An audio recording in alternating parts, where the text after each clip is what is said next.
I say to all the young people, you too can rise because you are capable and you are brimming with the wisdom of all who came before you.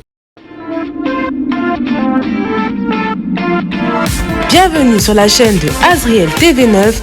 Abonnez-vous massivement à la chaîne YouTube. N'oubliez pas de cliquer sur la cloche de notification pour être alerté de toutes nos vidéos. J'espère que vous allez toutes et tous bien. Bienvenue sur la chaîne de Azriel TV9.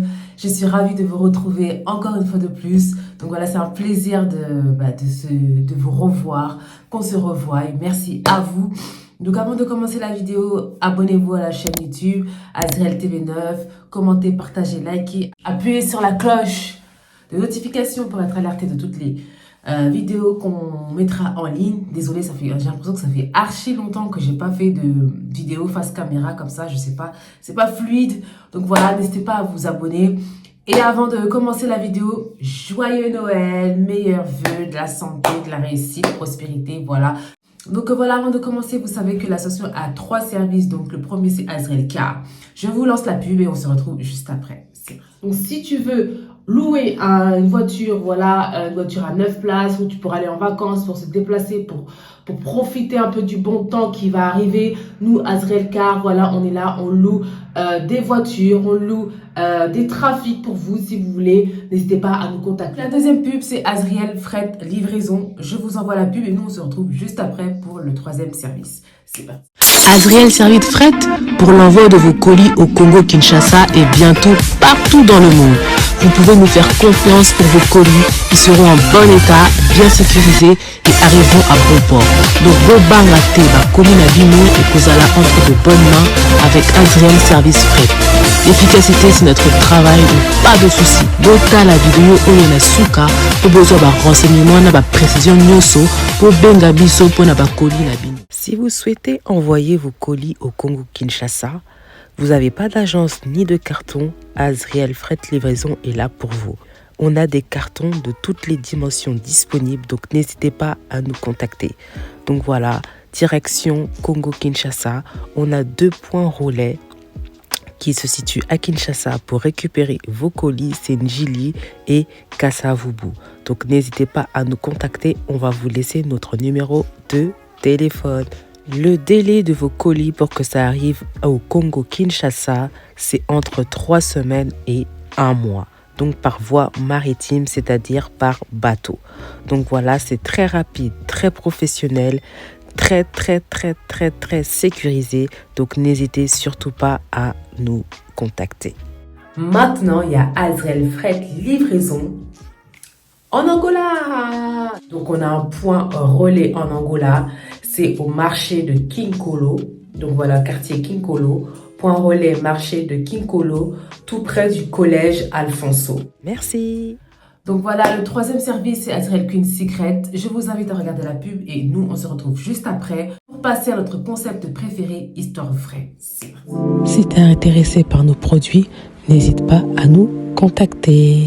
Donc là, voici nos perles détox. Ça nettoie toute infection, toute bactérie et ça te détoxifie le iodine. Attention, insensible, regardez à quoi le résultat quand vous enlevez votre perle détoxifiante. Et aussi, on a les plantes naturelles. On appelle le soda vapeur. Ça permet d'équilibrer les hormones et le pH. Ça améliore la fertilité. Ça diminue les sécheresses vaginales et ça apaise les crampes menstruelles. Ça te détoxifie, ça te purifie de l'intérieur. Et voici notre 3e produit, les capsules Queen Ioni. Donc ça, c'est le best-seller. Si tu as des pertes malodorantes, des pertes vaginales, tu as des bactéries, des démangeaisons, des irritations, voilà, c'est pour toi une cure de 7 jours et que tu verras, après les capsules, tu n'auras plus rien. Donc n'hésite pas à passer commande si tu es intéressé par nos produits. Bye. Donc voilà, si vous êtes intéressé par nos 3 services, n'hésitez pas à nous contacter. Vous avez notre numéro de téléphone et nos réseaux sociaux. Je vais y arriver. Ok. Sans plus tarder, on va commencer par notre concept qu'on aime tant. Donc, histoire vraie. Aujourd'hui, on va parler d'une femme d'une femme noire, une grande femme afro-américaine. Je pense que vous la connaissez tous. Vous avez tous vu la vignette de la... Vous avez tous vu la photo et le titre de la vidéo. Oprah Winfrey, une afro-américaine qui est animatrice et productrice de télévision. On va parler de sa vie, de sa jeunesse, de son parcours, de sa carrière. Sans plus tarder, on va passer à l'histoire de Oprah Winfrey. C'est parti.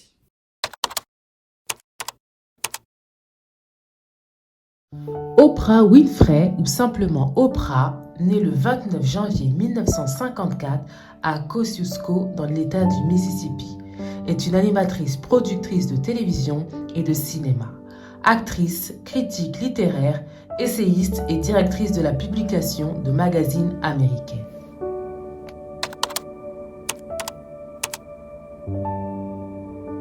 Oprah Gayle Winfrey est née le 29 janvier 1954 dans une famille isolée à Kosciuszko dans le Mississippi.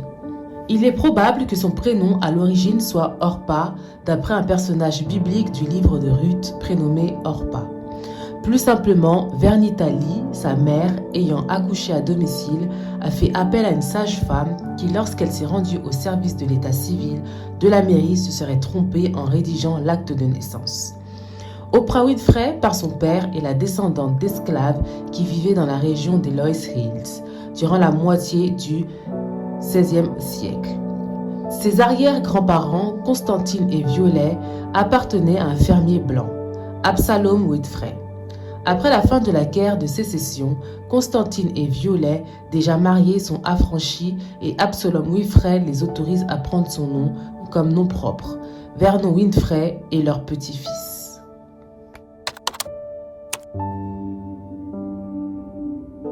La manufacture de coton de Kosciuszko ayant fermé ses portes, plus de 6000 ouvriers se retrouvent sans emploi, dont Vernita Lee. Cette dernière, Vernita Lee, la maman de Oprah Winfrey. Cette dernière part en 1954 tenter sa chance à Wilkowkee, dans le Wisconsin, et confie sa fille Oprah Winfrey à sa grand-mère.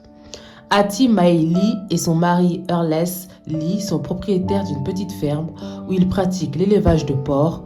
Hattie Mae Lee travaille également comme cuisinière et blanchisseuse pour le shérif local.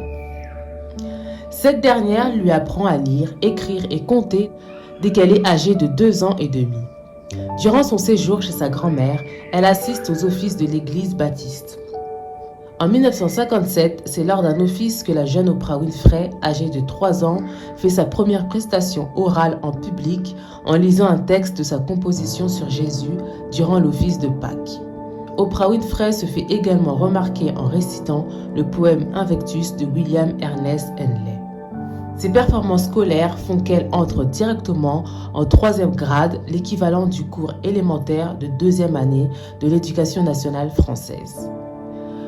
Hattie Mae Lee, consciente du racisme et de la ségrégation raciale présente dans le Sud profond, apprend à Oprah Winfrey que pour survivre, elle doit apprendre à faire attention à son comportement, apprendre les bonnes manières, moyen indispensable pour éviter des ennuis avec les Blancs. Oprah Winfrey se laisse aller, elle reçoit une correction à coups de fouet. En 1960, Oprah Winfrey, alors âgée de 6 ans, est renvoyée par sa grand-mère chez sa mère, Vernita Lee, qui vit dans le ghetto de Milwaukee et travaille comme serveuse pour un salaire hebdomadaire de 50 €.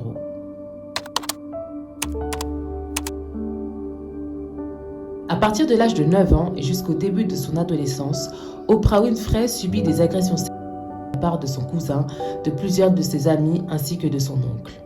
Malgré ses problèmes familiaux, Oprah Winfrey est bonne élève. Elle reçoit une bourse d'études pour achever ses études secondaires à la Nicolet High School, une école privée dans la banlieue de Milwaukee, à Glendale, où une minorité d'élèves afro-américaines sont admises. Mais en dehors de l'école, Oprah Winfrey réalise de petits délits. Elle vole de l'argent à sa mère, ment régulièrement concernant ses activités ou les lieux qu'elle fréquente et traîne beaucoup dans la rue. Réalisant qu'elle ne contrôle plus sa famille, Vernita Lee rappelle le père d'Oprah Winfrey. En 1968, elle retourne alors habiter chez lui et rentre à la Hayes High School de Nashville. En classe de terminale, elle se fait élire présidente de l'association des étudiants.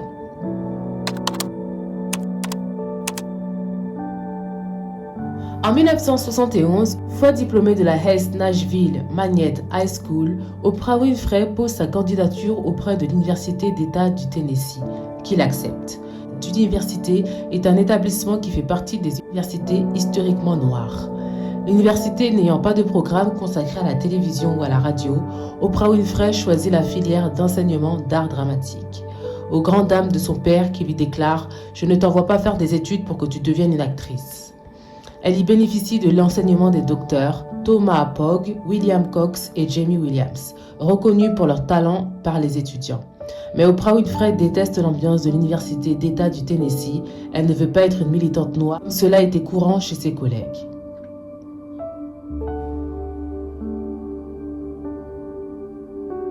La WTVF offre à Oprah Winfrey un rôle de présentatrice des actualités avec pour partenaire Harry Chapman.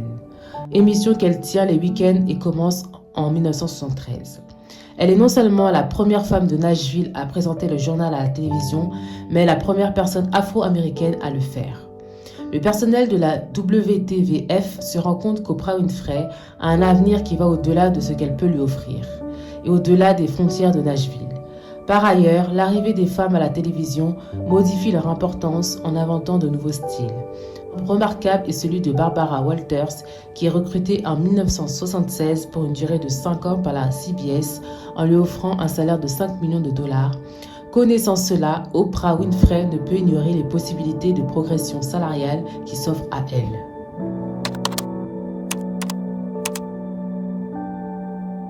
En 1985, devant le succès de AM Chicago qui devient le Oprah Winfrey Show, Oprah Winfrey commence des discussions avec la direction de la WLS TV pour que son émission puisse être diffusée sur l'ensemble du territoire national.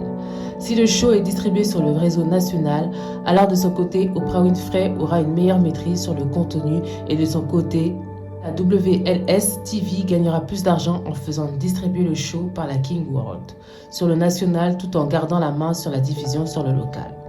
Les négociations entre la WLS TV et la King World Productions sont finalisées en 1986, accord permettant la diffusion de Oprah Winfrey Show sur le réseau national. Sujet de ces accords, le magazine Variety rapporte que Oprah Winfrey touche une commission de 20% sur les ventes de son show, ainsi qu'elle aurait touché la somme de 70 millions de dollars de 1986 à 1988. En 2011, elle quitte Chicago pour s'installer à Montecito, en Californie, où elle achète un terrain de 26 hectares d'une valeur de 50 millions de dollars pour y construire une maison de 2000 m². À la même époque, Oprah Winfrey fonde avec l'aide de Jeffrey Jacobs la Harpo Productions. Le nom de Harpo était l'anacyclique de l'Oprah. Cette nouvelle entreprise a pour mission de superviser l'ensemble des émissions produites par Oprah Winfrey et les films dans lesquels elle joue. Elle s'identifie comme chrétienne évangélique et assiste régulièrement aux offices de la Mega Church de Potter's House, fondée et animée par le pasteur D.D. Jakes. En 2006, elle est devenue un soutien de la première heure de Barack Obama. Une analyse a estimé qu'elle a permis l'obtention de plus d'1 million de voix dans la primaire des démocrates de 2008. En 2007, Oprah Winfrey a ouvert une école en Afrique du Sud pour les jeunes filles défavorisées, nommée Oprah Winfrey Academy for Girls. Située au sud de la métropole de Johannesburg, cette école a permis d'accueillir 152 Sud-Africaines de 11 et 12 ans et de leur offrir une éducation de qualité, selon la promesse faite en 2000 par Oprah Winfrey à Nelson Mandela, alors président de l'Afrique du Sud. Et voilà la famille Azriel TV9, j'espère que vous avez kiffé la vidéo de Oprah Winfrey, j'espère que vous avez kiffé son histoire, j'espère que ça vous a inspiré, ça vous a motivé à faire ce que vous avez envie de faire en fait. Voilà, sans plus tarder, je vais finir la vidéo maintenant. Donc voilà, comme d'habitude, n'oubliez pas de vous abonner, de commenter, de partager et de liker. Et comme d'habitude, nous on se retrouve jeudi prochain pour une nouvelle vidéo. Et voilà, on se retrouve jeudi prochain. Et comme d'habitude, prenez soin de vous. C'est la fin de la vidéo. Merci d'avoir regardé la vidéo jusqu'à la fin. N'oubliez pas de vous abonner massivement.